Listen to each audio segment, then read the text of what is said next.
சரி, மறுபடியும் வாசிப்போம். எபிரேயர் 9வது அதிகாரம் 28வது வசனம். கிறிஸ்துவும் அனைவருடைய பாவங்களை சுமந்து தீர்க்கும்படி ஒரு தரம் பலியிடப்பட்டு தமக்காக காத்துக் கொண்டிருக்கிறவர்களுக்கு ரட்சிப்பை அருளும்படி இரண்டாம் தரம் பாவம் இல்லாமல் தரிசனமாவார். ஜெபம். ஸ்தோத்திரம் ஆண்டவரே, ஸ்தோத்திரிக்கிறோம், துதிக்கிறோம், நன்றிகள் எடுக்கிறோம். ஆண்டவரே, இந்த காலையுடைய காரணம் செலுத்துகிறோம். கர்த்தருக்கு மட்டும் உங்களுக்கு இடைப்பட்ட ஆசீர்வாதம். நாளில் கூட ஆண்டவரே, இந்த வசனங்கள் மூலம் கர்த்தரோடு பேசுகிறாரே நம்ம அழைத்து பரிசுத்த ஆவியானவர் வெளிப்படுத்தி ஆசீர்வதிக்கிறார். இயேசுவின் நாமத்தில் ஜெபிக்கிறேன் நடக்கிறாரே. ஆமென், ஆமென். பேசலாம். கர்த்தர் நல்லவர்.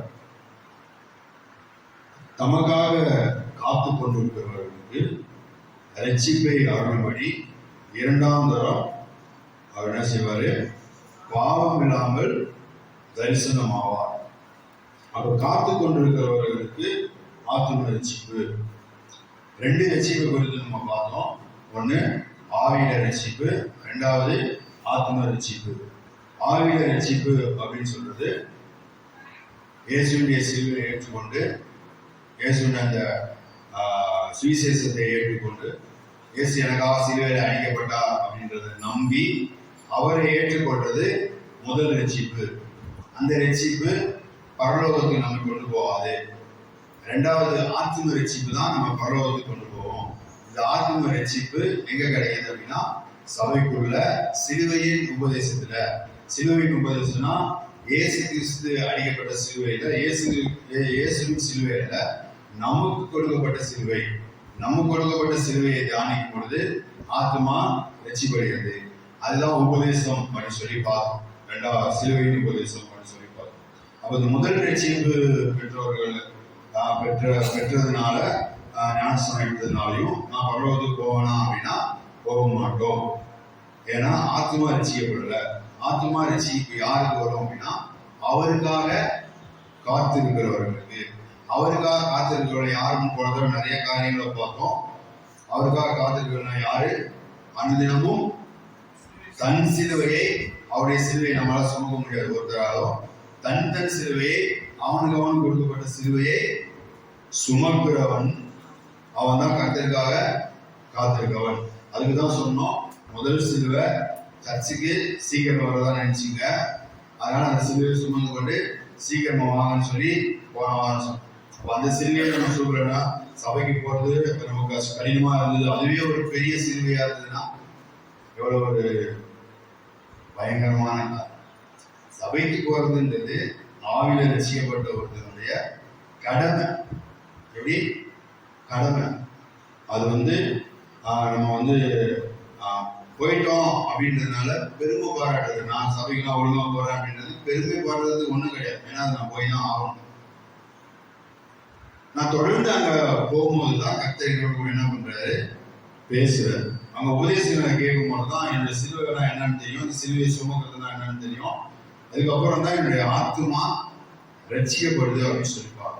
அவங்க தான் காத்திருக்கிறவர்கள், கர்த்தருக்காக காத்திருக்கிறோம். எல்லா சூழ்நிலையும் கர்த்தருக்காக காத்திருக்கிறோம். இப்ப நான் நல்லா இருக்கும் பொழுது சபைக்கு வரதே எடுத்துக்கிறேன் சொல்லுவாங்க. நல்லா ஆரோக்கியமா இருக்கும்போது 9 மணி சர்வீஸ்க்கு 8:50க்கு 8:45க்கு வர்றது சாதனை அல்ல, பெருமை அல்ல. வரவே முடியாத சோதனையும் வரோம் பார்த்தீங்களா, அதுதான் தேவனுக்கு முன்பாக பிரீதியா இருக்கும். கரெக்டாக சர்ச்சுக்கு போகலாம் அப்படின்னும் போதுதான் சொந்தக்காரங்க யாராவது வந்துடுவாங்க. சித்தப்பா வந்துடுவாரு, மாமா வந்துடுவாரு, தாத்தா வந்துடுவாரு. அவங்கள உட்கார வச்சு சர்ச்சுக்கு போயிட்டு வரேன் அப்படின்னு சொல்லிட்டு வந்து உட்கார பாருங்க. அதுக்கப்புறம் முடிச்சுட்டு நீங்க போகும்போது அப்போ ஒரு சந்தோஷம் இருக்கு பார்த்தீங்களா, அதுதான் சந்தோஷம், உண்மையான சந்தோஷம். நல்ல ஆரோக்கியமா இருக்கும்போது நான் 8:50 8:45 வந்துடுறது அது ஒரு சந்தோஷம். ரொம்ப விலகினமா இருக்கும், ஐயோ நாளைக்கு சர்ச்சுக்கு போக முடியுமா முடியாதான்னு தெரியலையே அப்படின்ற சூழ்நிலையும் 102 டிகிரி காய்ச்சல் அடிச்சாலும் எழுந்து அப்படியே முகத்தை கழுவிட்டு எப்படியாவது உட்காந்து ஓடி வந்து தம்மு நீங்க சர்ச்சில் விழுந்துடும் பார்த்தீங்களா, அதுதான் நம்ம ஜெயிக்கிறது. அல்லையா?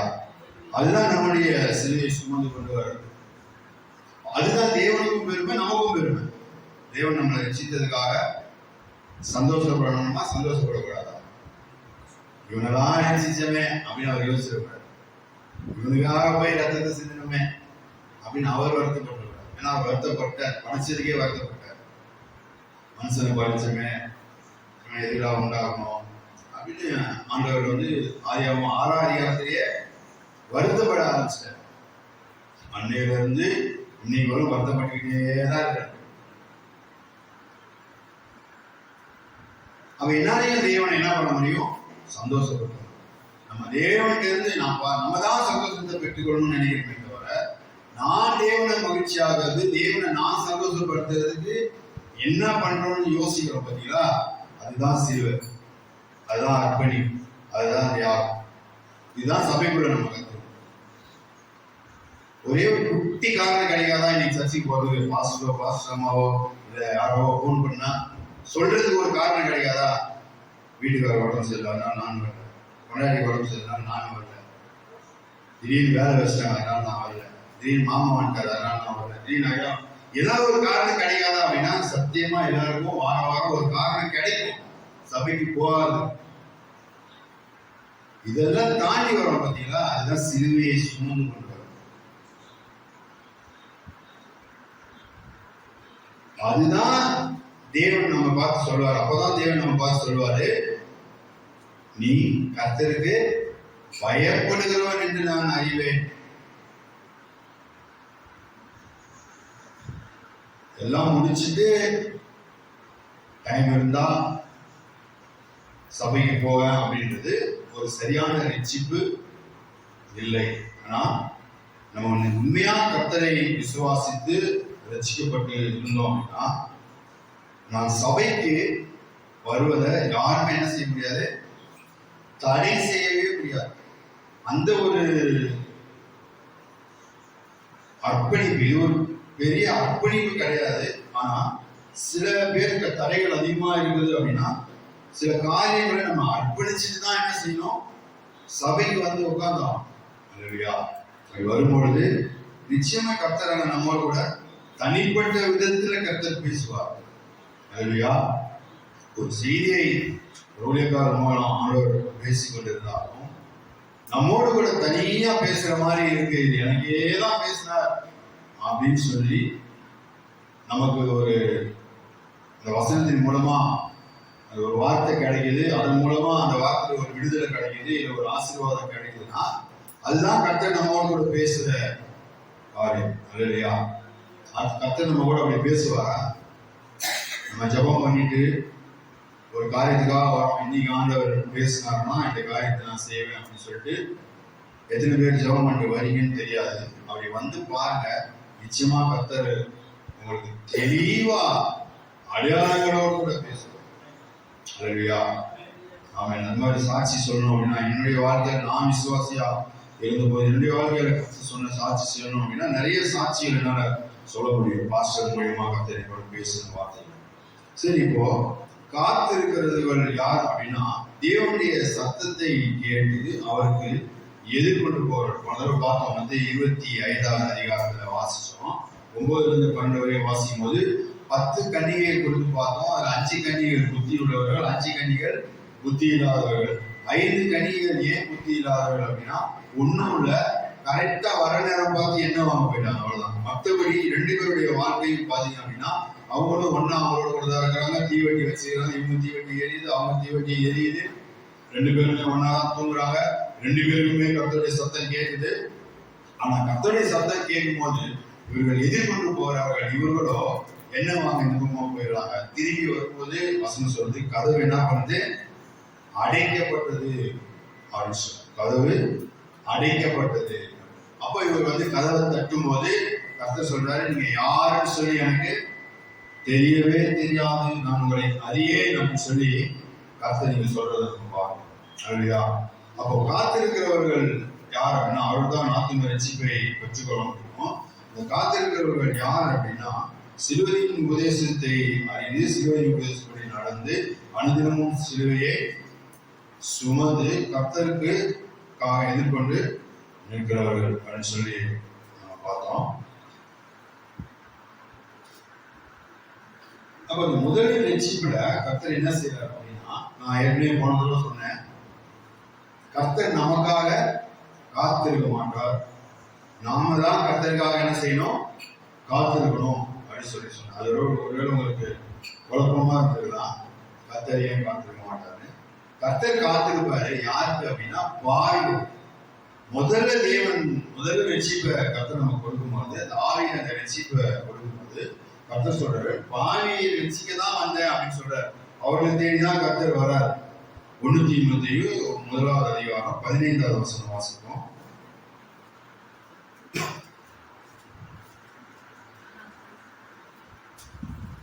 1 தீமோத்தேயு 1ஆவது அதிகாரம் 15ஆவது வசனம்.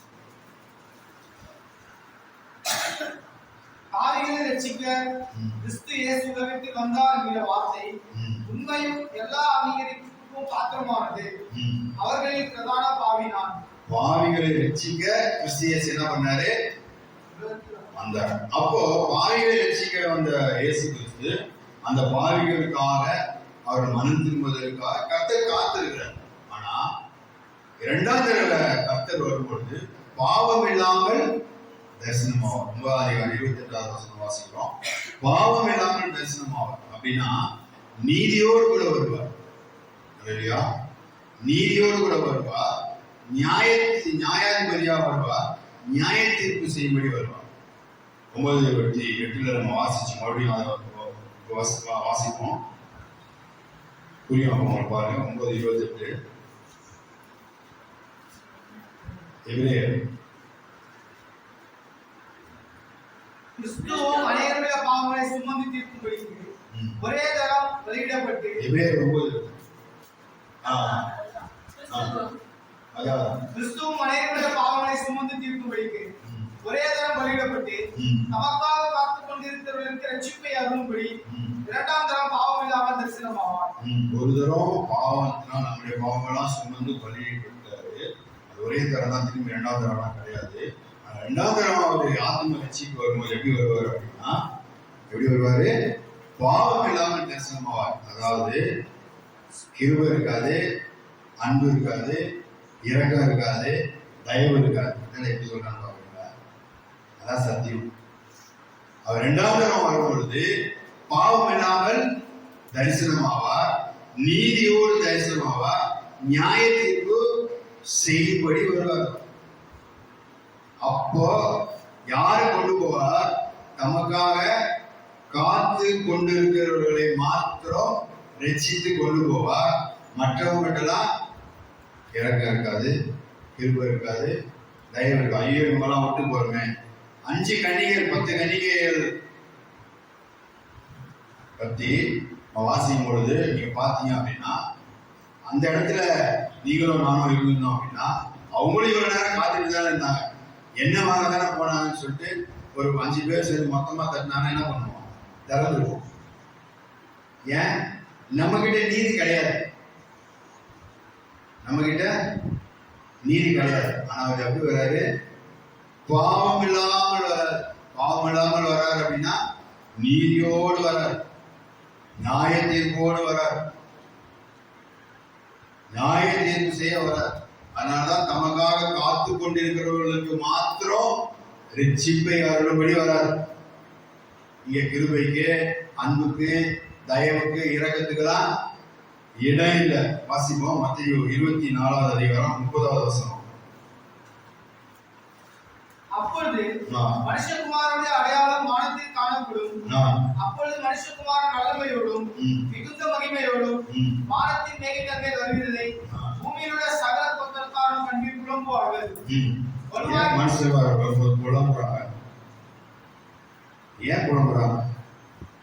இதே மனுஷகுமாரன் பூமியில வரும்போது பூமியிலே சமாதானமும் மனுஷர்களுக்குள்ள பிரியமும் உண்டாச்சு. லூக்கா 1 வாசிக்கும். அதே மனுஷகுமாரன் வராது. இப்ப பூமியில இருக்கிற சகல கோத்திரம் கண்டு புலம்புவார்கள். ஒரு கூட்டம் மட்டும் புலம்பாரு. யாரு? அவருக்காக காத்திருக்கிறவர்கள் மாத்திரம். அதுதான் சொல்லி, இதுதான் ஆத்ம ரட்சி. முடிவு பரியந்த நிகழ்ச்சிப்பவனே ரட்சிக்க போவோம்.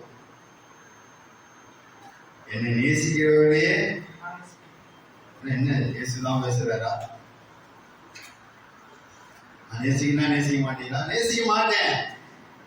என்னை நேசிக்கிறவர்களே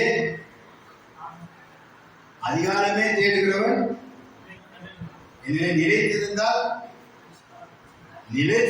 நான் உங்களை நிலைத்திருப்பேன். ஒரே ஒரு பக்கம் மாத்திரம் நம்ம பார்க்கணும்.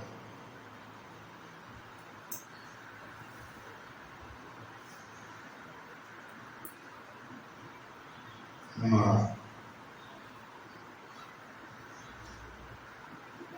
போன வாரம் வாசிச்சோம். அமலேக்கியர் குறித்து பார்க்கும்போது குழந்தை உட்பட என்ன செய்தாரு? வெட்டி கொண்டு ஒருத்தரையும் உயிரோடு வைக்காதன்னு சொன்னது யாரு? தேவன். நம்முடைய கர்த்தர் தான் சொல்றாரு. இதே நம்ம அந்த இடத்துல இருந்திருந்தோம் அப்படின்னா ஒரு குழந்தைய வெட்டுமோ நம்மளால பார்த்துக்க முடியுமா? என்னன்னா தப்பு பண்ணிட்டு போகுது, நம்மளால பார்த்துக்க முடியுமா? போய் மன்னிப்பாவது கேட்போம். எப்படியாவது மன்னிச்சு முற்றிலும் ஆண்டவரேன்னு சொல்லி ஆண்டவர்கிட்ட மன்றாடவாது செய்வோம். ஆனா தேவனுக்கு தெரியும் ஏன் அதை செய்யறாருன்னு சொல்லி அவருக்கு தான் தெரியும். அதனாலதான் அவர் நீதி உள்ளவர். அவருடைய நீதி நியாயமானதா இருக்கும். அவருடைய நியாயத்திற்கு நியாயமானதா இருக்கும். நம்முடைய நீதி பவுல் சொல்றாரு எப்படி இருக்கும்? அழுக்கான கந்தையை போல இருக்குமா நம்முடைய நீதி. ஐயோ நான் இறங்க தானே செய்யறேன், நான் அவங்க இறங்க தானே பாராட்டுறேன். கர்த்தர் அப்படி. அதனால நான் சொன்னேன், கர்த்தர் நமக்காக காத்திருக்க மாட்டார், நாம தான் அவருக்காக காத்திருக்கோம். ஒரு மினிஸ்டர்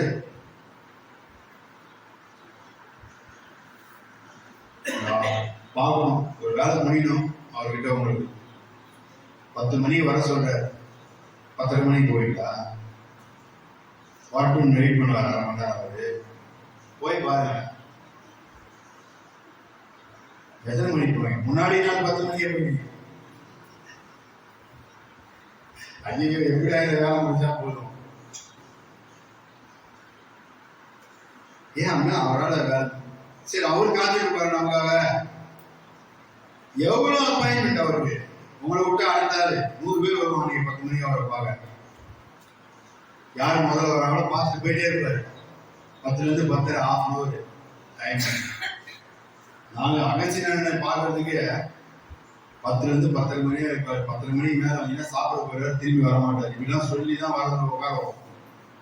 8 மணி 8:30 உட்காந்துருவாங்க. 10 மணி அப்பாயின்மெண்ட் அவரே முடிய அவ்வளவுதான். இருக்கிற கொஞ்சம் பேர் பார்த்துட்டு போயிடுவாரு. அவருக்கு மாம்சம் சரிதான். அப்போ ஒரு ஊழியக்காரர், ஒரு பெரிய ஊழியக்காரோ, ஒரு பெரிய ஒரு மினிஸ்டரோ, ஒரு பெரிய அதிகாரியோ பார்க்கிறோம் அப்படின்னா நம்ம போய் அவருக்காக எவ்வளவு நேரம் வேணா காத்திருக்கிறது நமக்கு ஒரு சந்தோஷம். ஏன்னா காரியம் முடியணும். கர்த்தருக்காக காத்திருக்கிறது நமக்கு சந்தோஷம் இருக்கா அப்படின்னு பார்த்தோம்னா இல்லை. நான் போய் அவருக்காக காத்திருக்கிறேன். 8:50 கர்த்தர் வராரு அப்படின்னா 8:45 நான் இங்க வந்துடுவேன். அவர் வர்றதுக்கு முன்னாடி 5 நிமிஷத்துக்கு முன்னாடி என்ன பண்ணுவேன்? போயிடுவேன். அப்படின்னும் போது அதுல நமக்கு ஒரு சந்தோஷம். கர்த்தர் வர்றதுக்கு முன்னால நான் என்ன பண்ணிட்டேன்? நான் போய் உட்காந்துட்டேன். இது நமக்கும் சந்தோஷமா இருக்கணும், ஆண்டவருக்கும் என்ன பண்ணணும்? சந்தோஷமா இருக்கணும். நம்முடைய செயல்கள், நம்முடைய காரியம். அப்பேற்பட்ட ஆத்மாவை தான் ரட்சிக்க ஆண்டவர் வர. அப்ப அப்படி காத்திருக்காத இந்த ஆத்மாக்கள் தான் என்ன பண்ணும்? அவர் வானத்துல வரும்பொழுது புலம்பும். வானத்துல அவர் வரும்போது புலம்ப ஆரம்பிக்கும். ஆதியாகமத்திலிருந்து வாசிப்போம். 18வது அதிகாரம் 18 எல்லாருக்கும் தெரிஞ்ச சம்பவம். ஆதியாகமம் 18வது அதிகாரம் 18வது வசனத்தை வாசிப்போம். நான் செய்ய போகிறதை ஆபிரகாமுக்கு மறைப்பேனோ? கர்த்தர் ஆபிரகாமுக்கு சொன்னதை நிறைவேற்றும்படியால் அவன் தன் பிள்ளைகளுக்கும் அதற்கு பின்வரும் தன் வீட்டாருக்கும் நீங்கள் நீதியையும் நியாயத்தையும் செய்து கர்த்தருடைய வழியை காத்து நடந்தவர்களுக்கு கட்டளையிடுவான் என்பதை அறிந்திருக்கிறேன் என்றார். பின்பு கர்த்தர் சோதோம் குமோராவின் கூக்குரல் பெரிதாயிருக்கிறாலும் அவர்களின் பாவம் மிகவும் பெரிதாயிருக்கிறதாலும் வந்து எத்தின அது பூக்குறையும்படியே அவர்கள் செய்திருக்கிறார்களோ இல்லையோ என்று பார்த்து அறிவேன் என்றார். அப்பொழுது அந்த புருஷர் அவ்விடம் விட்டு சோதமையை நோக்கி போனார்கள். ஆபிரகாமும் இன்னும் கர்த்தருக்கு முன்பாக நின்று கொண்டிருந்தான். அப்பொழுது ஆபிரகாம் சமீபமாய் சேர்ந்து, துன்மார்க்கனுடைய நீதிமானையும் அழிப்பீரோ? பட்டணத்துக்குள்ளே ஒருவேளை 50 நீதிமான்கள் இருப்பார்கள். அதற்குள் இருக்கும் அந்த 50 நீதிமான்கள் நிமித்தம் ரட்சியாமல் அந்த ஸ்தலத்தை அழிப்பீரோ? இங்க லோத்துவை இணைத்து ஆபிரகாம் ஒருவேளை இந்த ஜெப விண்ணப்பங்களை வச்சிருந்தாலும் நான் யோசிக்கிறேன், நான் நீதிமானா இருந்தபடினால ஆபிரகாமுடைய எண்ணம் என்னன்னா, ஒரு 10 பேர் இருந்தாலும் அந்த ஸ்தலத்தில் உள்ள மற்றவங்க எல்லாம் காப்பாற்றப்படலாமே, அந்த ஸ்தலத்தை அழிப்பீரோ அப்படின்னு சொல்லி ஒரு வேண்டுதல் வைக்கிறார். ஒரு 10 பேர் இருந்தாலும் எப்படியா அந்த சோதோம் குமாரரையும் தப்புவிக்க வேணும்னு சொல்லி ஒரு ஜெபத்தை ஆபிரகாம் வைக்கிறார் அப்படின்னு சொல்லி நான் நினைக்கிறேன்.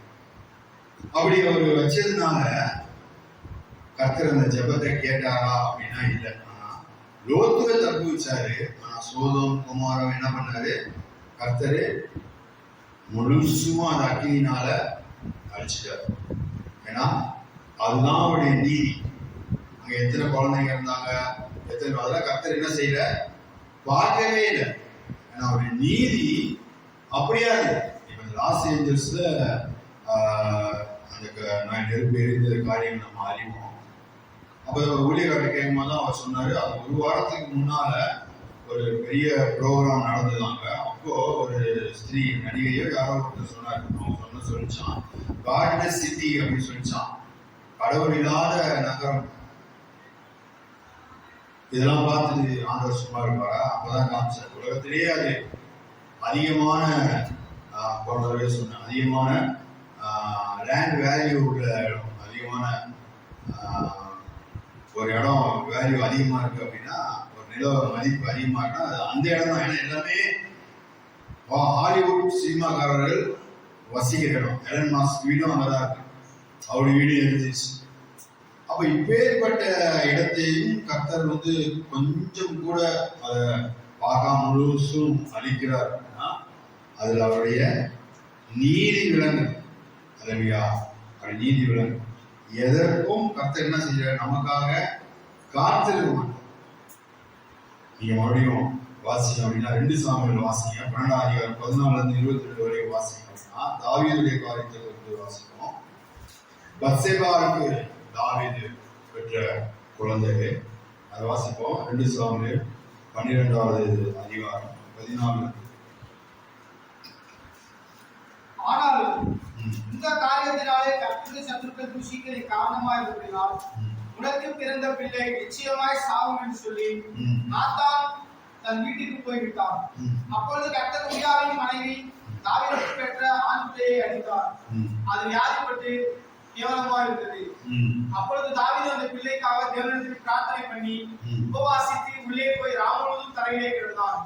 அவனை தரையிலிருந்து எழுந்திருக்க பண்ண அவன் வீட்டில் உள்ள மூப்பரானவர்கள் எழுந்து அவன் அண்டையில் வந்தாலும் அவன் மாட்டேன் என்று சொல்லி அவருடைய அப்பம் சாப்பிடாமல் இருந்தான். 7ஆம் நாளில் பிள்ளை செத்து போயிற்று.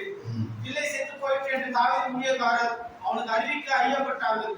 பிள்ளைகளோடு இருக்கையில் நாம் அவரோட பேசுகிற போது அவர் நம்முடைய சொல் கேட்கவில்லை. பிள்ளை செத்து போயிட்டு என்று அவரோட எப்படி சொல்லுவோம், அதிகமாக வியாபாரப்படுவார் என்று பேசிக் கொண்டார்கள்.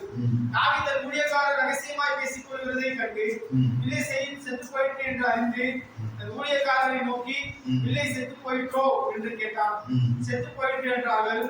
அப்பொழுது தாவீது தலையை விட்டு எடுத்து ஸ்நானம் பண்ணி எண்ணெய் பூசிக்கொண்டே தன் வஸ்திரங்களை மாற்றி கர்த்தருடைய ஆலயத்தில் பிரவேசித்து பணிந்து கொண்டு தன் வீட்டுக்கு வந்து போஜனம் கேட்டான்.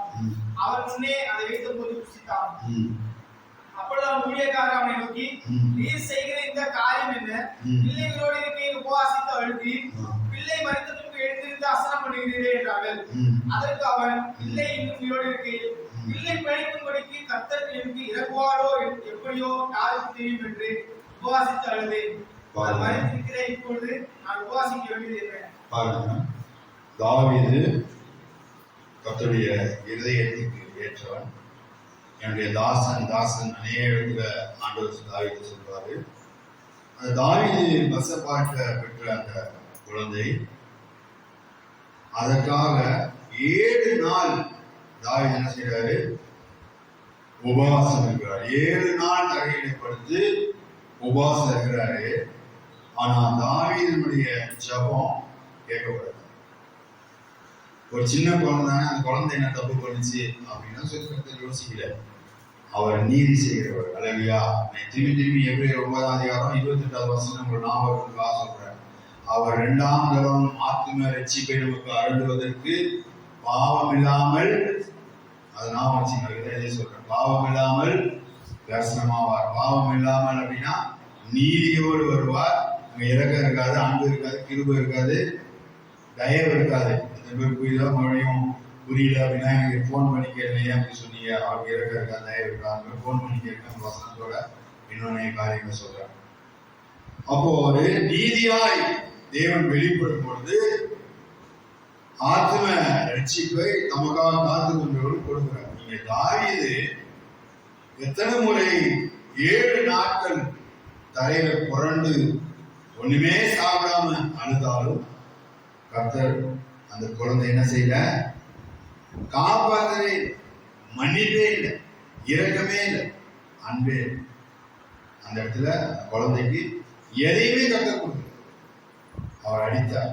வசனம் சொல்லுது, அவர் என்ன பண்ண? குழந்தையை அடித்தார் என்று சொல்லுது. அந்த குழந்தை மறுத்துருச்சு. தாவீது புரிஞ்சுட்டார். தாவீதுக்கு தெரியும் கர்த்தர் நீதி உள்ளவர், தாவீதுக்கு தெரியும். இருந்தாலும் ஒரு வேளை அதை இறங்குவாரோ. மனிதரும் அப்படிதான் நினைக்கிறோம். சில காரியங்களுக்காக ஜெபிக்க கூட செய்த காரியங்களுக்கெல்லாம் 40 நாள் 50 நாள் உபவாசம் போட்டு, 1 வாரம் 21 நாள் உபவாசம் போட்டு ஜெபம் பண்ணி கர்த்தர் ஜெபத்தை கேட்கவே மாட்டார். அவர் கேட்கிறார். அவருக்கு தெரியும் அதுக்கு என்ன பதில் கொடுக்கணும். அவருக்கு தெரியும். நம்ம தான் புரிஞ்சிக்காம ஜெபம் பண்ணி கொண்டிருக்கிறோம். தாவீது ஒருவேளை இறங்குவாரோ அப்படின்னு சொல்லி ஜெபம் பண்ணார். பிரயோஜனமே இல்லை. உடனே போய் சாப்பிட ஆரம்பிச்சார். ஏன்னா துக்கத்திலிருந்து புரிஞ்சுக்கிட்டார். கர்த்தருடைய இதயத்தை புரிஞ்சுக்கிட்டாரு. அவர் நீதி உள்ளவர், அவர் பட்சபாதம் இல்லாத. அல்லேலூயா. தாவீதா இருந்தாலும் சரி, யாரா இருந்தாலும் ஆபிரகாம் ஜெபம் பண்ணாரு, இந்த ஸ்தலத்தை அழிப்பீரோ 10 நீதிமான் தான். மோசே ஜெபம் பண்றாரு, என்னையும் என் குடும்பத்தில் ஒரு பேரையும் கூட நீங்க என்ன பண்ண ஜீவபுஸ்திலிருந்து கிறுக்கி போடுங்க, ஆனா இந்த ஜனங்களை விட்டுருங்கன்னு சொல்லி கேட்கும்போது கர்த்தர் அங்க இறங்குறாரு. ஆனா பாத்தீங்கன்னா சில 1000 பேர் மறிக்கிறாங்க. அப்பதான் கர்த்தர் அந்த நீதியை கர்த்தர் தெளிவா கர்த்தர் செய்யறார். ஏன்னா அவர் நீதி உள்ளவர். அல்லேலூயா. ஆமென். ஆவில நம்ம ரட்சிக்கப்பட்டது மாத்திரம் இல்ல, ஆத்மாவிலையும் நம்ம ரட்சிக்கப்படணும். ஆத்மா ரட்சிக்கப்படுறதா மார்க் 13:13 முடிவு பரியந்தம் நிலை நிற்பவனே ரட்சிக்கப்படுவான். முடிவு பரிந்த நிலை நிற்பவனே ரட்சிக்கப்படுவான். முடிவு பரிந்த நிலை நிற்பவன்னா இதுதான். அனுதினமும் ஒவ்வொரு நாளும் எந்த சூழ்நிலையும் தேவனை கைவிடாமல். நம்ம நிறைய தடவை என்ன செய்வோம் அப்படின்னா, நம்ம அவரை கைவிட்டுட்டு அவர் நம்மளை கைவிட்டாருன்னு அவர் மேலே பயன்படும். கைவிட்டது நம்ம தான். அவரை என்ன சொல்றோம்? கர்த்தர் என்ன கைவிட்டாரு. நீ உட்காந்து திரும்பி யோசிச்சு பார்த்த அப்படின்னா நமக்கு தெரியும் எங்கெல்லாம் அவரை நம்ம கைவிட்டோம். நம்ம அவரை கைவிட்டு, ஏன்னா அவர் கைவிடவே மாட்டார். ஏன்னா தெளிவா சொல்றாரு, நான் உன்னை விட்டு விலகுவதும் இல்லை, உன்னை கைவிடுவதும். யார் தான் கைவிடுறோம்? நம்ம தான் அவரை விட்டுறோம். ஆனா என்ன சொல்றோம்? கர்த்தர் என்னை கைவிட்டாரு, கர்த்தர் எனக்கு இறங்க மாட்டாரு, கர்த்தர் என்னை பார்க்கல, இது கூடவா தெரியாம இருக்கும், இது கூடவா பார்க்காம இருப்பாரு அப்படிலாம் நம்ம யோசிக்கிறோம். ஆனா உண்மையிலே நம்ம தான் அவரை விட்டு தூரமா போயிடும். உண்மையிலே நம்ம தான் அவரை விட்டுறோம். ஏன் இந்த காரியங்கள் நடக்குது அப்படின்னா, அவர் இன்னமும் நம்ம சேர்த்து கொள்ள ஆவலா இருக்குது. எப்பவும் நமக்கு ஞாபகப்படுத்திக் கொண்டேதான் இருக்கும், எப்பவும் நம்ம சொல்லிக் கொண்டேதான் இருக்கும். மாறு மனத்துக்கு வந்து கேட்டு அநேக காரியங்கள் நம்மோடு பேசிட்டு தான் இருக்கோம்னா, இதெல்லாம் அவர் வருகை வரை நடந்துகிட்டே தான் இருக்கும். பார்த்துட்டோம் மேல வந்துருச்சு அப்படின்னா அதுக்கப்புறம் ஒன்றும் கிடையாது. அந்த நிமிஷம் வரை, அந்த நிமிஷத்துல நம்மளால என்ன அழுது புலம்புனாலும் அந்த இடத்துல இறக்கத்துக்கு எந்த ஒரு வாய்ப்பும் இல்லை. கிருபையோ அன்பு எந்த ஒரு வாய்ப்பும் இல்லை. அப்போ நம்ம என்ன பத்தல அப்படின்னா முன்னாடியே அதை சேகரித்து கொண்டு வச்சு கத்தர் வரும்பொழுது அவருடைய சத்தத்தை கேட்டு எதிர்கொண்டு போறதுக்கு தான் நம்ம எப்போதும் காத்து எதிர்கொண்டு போறது காத்து விழித்திருக்கணும். ஆயத்தமா மற்றவர்கள் தூங்குவது போல நீங்க தூங்காம சொல்லுவோம். அவன் மற்றவர்கள் தூங்குவதுன்னா என்ன அப்படின்ற காரியம்லாம் நம்ம அறிந்தாதான் அவர் வரும்பொழுது அவரோடு கூட நம்ம என்ன செய்ய முடியும், எடுத்துக்கொள்ளப்படும். அல்லையா, எழுந்து நிற்போமா, எழுந்து நிற்போம். ஒப்பு கொடுக்கும். ஆண்டவரே, நீ நல்லவர், நீ வல்லவர். ஆண்டவரே, எபிரேயர் 9:28 வசனத்துல வாசிக்கிறபடி, ஆண்டவரே, நீ 2ஆம் தரம் பாவமில்லாமல் தரிசனமாகிய தமக்காக காத்து கொண்டிருக்கிறவர்களுக்கு ரட்சிப்பை ஆகும்படி பாவமில்லாமல் தரிசனமாவான்னு சொல்லி ஆண்டவரே நாங்கள் வேதத்திலே வாசிக்கிறபடி கர்த்தர்தான ஆண்டவரே உமக்காக அந்த காத்து கொண்டிருக்கிற அனுபவத்துக்குள்ள கர்த்தரை நடத்தி கொள்வார். அப்படின்னா என்னன்னு சொல்லி இன்னும் அதிகமாய் ஆழமாய் சத்தியங்களை அறிந்து கொள்ள கத்தரிக்கிறதா வேதத்தை வாசிக்கும் பொழுதெல்லாம் ஆண்டவரே அந்த சத்தியங்களை அறிந்து கொள்ள கத்தரைகளுக்கு கிருபையாய் செய்து கொடுப்பார். அந்த காத்திருக்கிற அனுபவத்துக்குள்ள இருக்க கிருபை காத்திருக்கிறது தான் கிறிஸ்துவ வாழ்க்கைன்னு சொல்லி அறிந்திருக்க கத்தரின் உதவி செய்கிறார். கத்தருக்கு காத்திருக்கிறவன் வெக்கப்பட்டு போவதில்லை, அவங்க கழிவு போல பலனடைவாங்கன்னு சொல்லி அவருடைய வாழ வயது திரும்ப வரும்னு சொல்லி வசனம் சொல்லுது.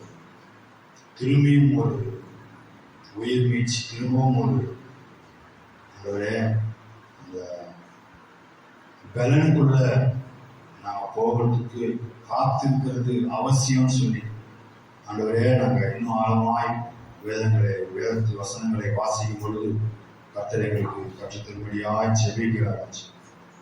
தேங்க்யூலா, நன்றி ஆண்டவரே, ஸ்தோத்தரிக்கிறோம் ஸ்தோத்தரிக்கிறோம் ஸ்தோத்தரிக்கிறோம் ஸ்தோத்தரிக்கிறாராச்சு.